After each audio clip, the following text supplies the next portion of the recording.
Selamat pagi semua para siswa kelas 10. Kita kembali berjumpa dalam pembelajaran pendidikan agama Katolik dan budi pekerti, dan kali ini kita akan membahas materi tentang Yesus mewartakan dan memperjuangkan kerajaan Allah untuk bagian yang pertama.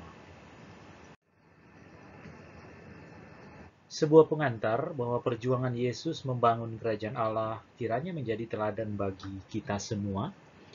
Yesus memperjuangkan kerajaan Allah dengan perkataan dan perbuatan. Perkataan dan perbuatan dalam hidup Yesus merupakan suatu kesatuan yang tidak terpisahkan, seperti terdapat pada Matius 11 ayat 5-6 dan Lukas 11 sampai 5-6. Perbuatan Yesus merupakan perwujudan dari apa yang dikatakannya. Kata-kata Yesus bukanlah kata-kata kosong, tetapi kata-kata penuh kuasa dan makna. Bagian A, perumpamaan Yesus tentang kerajaan Allah.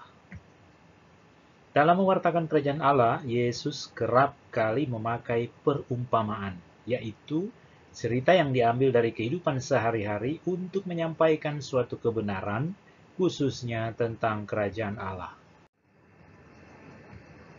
Dengan perumpamaan itu dimaksudkan agar yang pertama, para pendengar lebih mudah menangkap pesan yang ingin disampaikan oleh Yesus. Kedua, perumpamaan membuat orang tertantang untuk mencari dan menemukan pesan yang berkaitan dengan kerajaan Allah. Perumpamaan-perumpamaan Yesus mengenai kerajaan Allah mau menyampaikan hal-hal berikut ini. Yang pertama, kerajaan Allah itu sudah dekat. Yesus mewartakan bahwa kerajaan Allah sudah dekat, bahkan sudah datang, terutama dalam diri Yesus. Ketika Yesus berkeliling di Palestina untuk mewartakan kabar baik, sebenarnya kerajaan Allah mulai tampak di tengah-tengah umatnya. Pewartaan kerajaan Allah yang sudah dekat itu terungkap dalam perumpamaan tentang pohon ara dalam Markus 13 ayat 28-32. Nah, dekatnya kerajaan Allah membawa nada ancaman dalam perumpamaan tentang orang-orang yang menghadap hakim dalam Lukas 12 ayat 57-58 untuk menuntut kembali pinjaman dari orang yang berhutang kepadanya. Maksud Yesus adalah kita sekalian adalah orang yang berhutang atau berdosa, maka harus segera membereskan perkara itu dengan pertobatan supaya jangan terlambat, karena penghakiman terakhir sudah di ambang pintu. Berdekatan dengan perumpamaan tentang pohon ara adalah perumpamaan tentang bendahara yang tidak jujur dalam Lukas 16 ayat 1-8. Perumpamaan ini antara lain mau mengatakan bahwa orang harus cerdik sebab kerajaan Allah sudah di ambang pintu untuk mengadakan pertanggungjawaban. Dekatnya kerajaan Allah berarti juga dekatnya penghakiman Allah.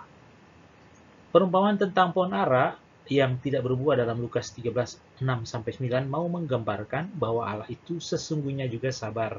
Tetapi jika pada waktunya orang tidak menghasilkan buah pertobatan, maka penghakiman akan mendatangi orang itu dalam Lukas 3 ayat 8-9. Penghakiman Allah akan datang secara tiba-tiba dan tidak disangka-sangka dalam Matius 24 ayat 50. Hal ini diilustrasikan dalam perumpamaan tentang pencuri yang datang pada waktu malam di saat yang tidak diketahui dalam Matius 24 43-44. Kedatangan kerajaan Allah dan penghakiman yang tidak disangka-sangka itu terungkap dalam perumpamaan tentang gadis yang bijaksana dan gadis yang bodoh. Kemudian kerajaan Allah berarti Allah mulai memerintah. Kerajaan Allah berarti Allah yang memerintah sebagai Raja. Allah yang memerintah dilukiskan oleh Yesus sebagai Bapa. Allah itu sungguh Bapa yang baik hati dan suka mengampuni dalam perumpamaan domba yang hilang, Lukas 15 ayat 3-7. Dalam perumpamaan orang-orang upahan di kebun anggur, Matius 20 ayat 1-5, Allah juga digambarkan sebagai Bapa keluarga yang baik hati terhadap orang-orang yang tidak berjasa. Orang yang dimaksud adalah pemungut cukai, pelacur, orang-orang berdosa yang bertobat dan atas dasar kebaikan Allah menerima pemerintahannya. Dalam perumpamaan anak yang hilang atau Bapa yang mengasihi anak yang hilang, Lukas 15 ayat 11-32, mau menunjukkan belas kasih dan kasih Allah terhadap orang berdosa, juga sukacitanya karena mereka bertobat.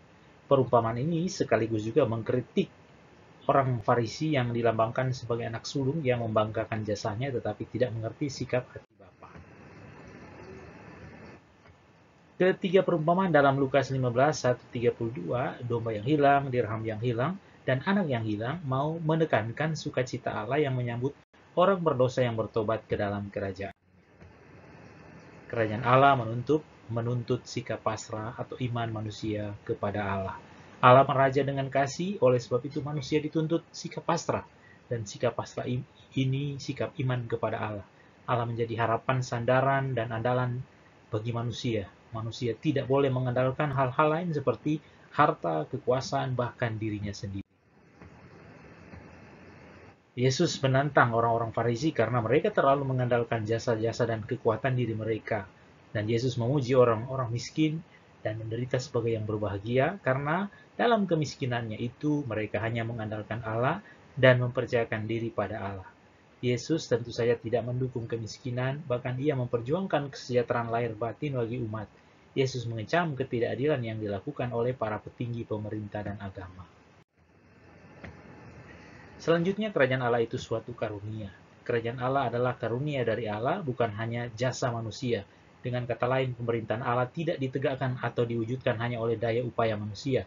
Kerajaan Allah sebagai karunia Allah itu diilustrasikan dalam perumpamaan benih yang tumbuh dalam Markus 4 ayat 26-29, ragi dalam Matius 13 ayat 33 dan seterusnya, biji sesawi dalam Matius 13 ayat 31-32, dan penabur dalam Markus 4 ayat 1-9.